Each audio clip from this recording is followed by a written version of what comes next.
कहानी मंजिल उन्हीं को मिलती है। मुख्य पात्र नेहा, एक छोटे शहर की होशियार और जिद्दी लड़की। स्थान उत्तराखंड का एक पहाड़ी गांव। नेहा एक छोटे से गांव में रहती थी, जहां बिजली कभी-कभी ही आती थी और इंटरनेट एक सपना था। उसके पिता एक साधारण किसान थे और मां सिलाई का काम करती थी। घर की आर्थिक स्थिति बहुत अच्छी नहीं थी, लेकिन नेहा की आंखों में एक सपना था, आईएएस अधिकारी बनने का। गांव में लोग अक्सर कहते थे, लड़कियों के लिए इतना बड़ा सपना, ये सिर्फ शहर वालों के लिए होता है। लेकिन नेहा के कानों पर इन बातों का असर नहीं होता था। वह हर सुबह 100 बजे उठती, टॉर्च की रोशनी में पढ़ाई करती और फिर मां के साथ खेतों में हाथ भी बटाती। जब वो वावी में टॉप आई, तब गांव वालों की नजरें थोड़ी बदलीं। लेकिन जब उसने दिल्ली जाकर यूपीएससी की तैयारी करने की बात की, तब परिवार पर समाज का दबाव बढ़ गया। लड़की को बाहर भेजोगे, और वो भी पढ़ाई के लिए, शादी कर दो, यही ठीक रहेगा।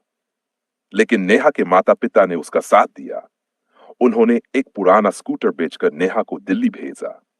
दिल्ली का जीवन गांव से बिल्कुल अलग था। भीड़, प्रदूषण, अकेलापन।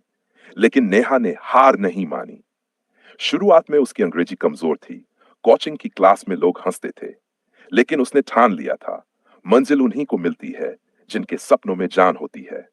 नेहा ने दिन रात मेहनत की। रात को लाइब्रेरी में सबसे आखिरी तक पढ़ती और सुबह सबसे पहले आती। उसने अपनी कमजोरी को ताकत में बदला। 1 साल बाद उसने यूपीएससी का पहला अटेम्प्ट दिया और असफल हो गई। उसने एक दिन के लिए भी हार नहीं मानी। दोबारा शुरू किया, फिर वही संघर्ष, वही धैर्य, और फिर तीसरे अटेम्प्ट में उसने ऑल इंडिया रैंक हासिल की। जब वो गांव लौटी तो वही लोग जो उसे रोकते थे, आज उसके स्वागत में पलके बिछाए खड़े थे। नेहा ने गांव की लड़कियों को फ्री कोचिंग देना शुरू किया। सीख, मंजिल उन्हीं को मिलती है जिनके सपनों में जान होती है। पंखों से नहीं, हौसलों से उड़ान होती है। नेहा जैसी लड़कियां हमें ये सिखाती है कि अगर इरादे मजबूत हो, तो कोई भी हालात हमें रोक नहीं सकते।